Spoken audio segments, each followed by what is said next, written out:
మెదక్ జిల్లా నర్సాపూర్లో మాజీ మంత్రి హరీష్ రావు పర్యటిస్తున్నారు. మున్సిపల్ ఎన్నికల ప్రచారంలో పాల్గొన్నారు.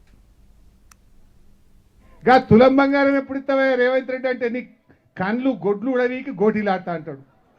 ఇవన్నీ ఏమనాలి ముఖ్యమంత్రి? ఏమన్నా గల్లీలో తిరిగే స్ట్రీట్ రౌడీయా? నేను ఏమడిగినా అరే నువ్వు మాట ఇచ్చినావు, ఓట్లు వేసుకున్నావు, గద్దెనెక్కినావు, ఎప్పుడు ఇస్తావు రా అంటే నీ పేగులు ఉడవిక్తా అంటాడు. ఇది ముఖ్యమంత్రి మాట్లాడే భాషనా? మీరు టీవీలలో చూస్తలేరా?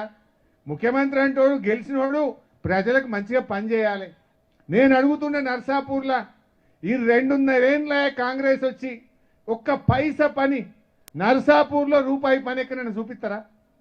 అరే వాటర్ ట్యాంకులు కేసీఆర్ కట్టినాయే, రోడ్లు కేసీఆర్ వేసినాయే, వైకుంఠధామం కేసీఆర్ కట్టిందే, మున్సిపాలిటీ కేసీఆర్ కట్టిందే, బస్సు డిపో కేసీఆర్ తెచ్చిందే, బస్ స్టాండ్ కేసీఆర్ తెచ్చిందే, చిల్డ్రన్స్ పార్కు కేసీఆర్ చేసిందే, డిగ్రీ కాలేజ్ బిల్డింగ్ కట్టింది కేసీఆర్ కట్టిందే, అర్బన్ పార్క్ చేసింది కేసీఆరే, డబుల్ బెడ్రూమ్లు ఆడ కట్టి తయారున్నాయి కేసీఆరే.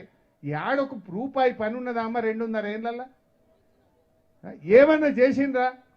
వెజ్ నాన్ వెజ్ మార్కెట్ కూడా కేసీఆర్ గారి టైంలో సగం కడితే దాన్ని అయిపోయింది. ఇగో ఈ రకంగా ఇంకా కాంగ్రెస్లో కోటేద్దామా? బాగా ఆలోచన చేయండి. ఈ నడిమిట్ల బీజేపీ వాళ్ళు వచ్చారు. అరే వాళ్ళు ఏమున్నా ఇక దేవుని పేరు చెప్పి ఓట్లాడుడే తప్ప పనిచేసుడు ఉందా? ఏమన్నా పేదోళ్ళకి ఏమైనా పని చేసిండ్రా? దయచేసి మీరు ఆలోచన చేయండి. ఎక్కడ కూడా మొన్న కేంద్రం బడ్జెట్ పెట్టిండ్రు ఢిల్లీలో. మొన్న 1వ తారీఖు నాడు బడ్జెట్ పెడితే తెలంగాణకు గుండు 0. 8 మంది ఎంపీలను గెలిపిస్తే, 8 మంది ఎమ్మెల్యేలను గెలిపిస్తే ఆంధ్రాకేమో మూటలు ఇస్తుండ్రు, తెలంగాణకేమో గుండు 0 పెడుతుండ్రు. మరి అందుకేనా బీజేపీ కోట్లు వేయాలి? ఆంధ్రప్రదేశ్కు అమరావతికి ప్యాకేజీలు ఇచ్చిండ్రు, విశాఖపట్నంకు ప్యాకేజీలు ఇచ్చిండ్రు, స్టీల్ ప్లాంట్కు ప్యాకేజీలు ఇచ్చిండ్రు. ఇయ్యండి మంచిదే, వాళ్ళు మా వాళ్ళే. ఎందుకు ఇచ్చిందని అంటలేం. మరి తెలంగాణకు ఎందుకు ఇయ్యరు? మాకెందుకు ఇయ్యరు? మా తెలంగాణకు ఎందుకు మొండి చేయి చూపుతారు? మా సిమెంట్ ఫ్యాక్టరీ ఆదిలాబాద్ను ఎందుకు రీఓపెన్ చేయరు? మా హైదరాబాద్కు నీళ్ళు ఎందుకు ఇయ్యరు? మా మూసీకి నీళ్ళు ఎందుకు ఇయ్యరు? ₹1 ఇస్తలేదు బీజేపీ.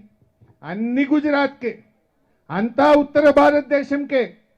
మరి మనకు ₹1 అని బీజేపీకి మనం ఎందుకు ఓటు వేయాలి అని అడుగుతున్నా. బీజేపీ ఏమన్నా ఇచ్చిందా? ఏమన్నా బీజేపీ నుంచి మన ప్రజలకు జరిగిన సాయం ఏమన్నా ఉందా అని నేను అడుగుతా ఉన్నా. నర్సాపూర్కి ఏమన్నా వచ్చిందా అని నేను అడుగుతా ఉన్నా. ఏమి చేయని బీజేపీకి ఎందుకు వేయాలి? మనకు మంచి అనుభవజ్ఞురాలు, అందరి తలలో నాలుకలాగుండే మా సోదరీమణి సునీతా లక్ష్మారెడ్డి గారు మీకు ఎమ్మెల్యేగా ఉన్నారు. పిలిస్తే పలుకుతుంది, సౌమ్యంగా అందరితో కలుపుగోలుగా నవ్వుతూ మాట్లాడేటువంటి ఎమ్మెల్యే గారు ఉన్నారు. రేపు మీ గల్లీల కౌన్సిలర్ గెలిచినా ఏడికి పోవాలి?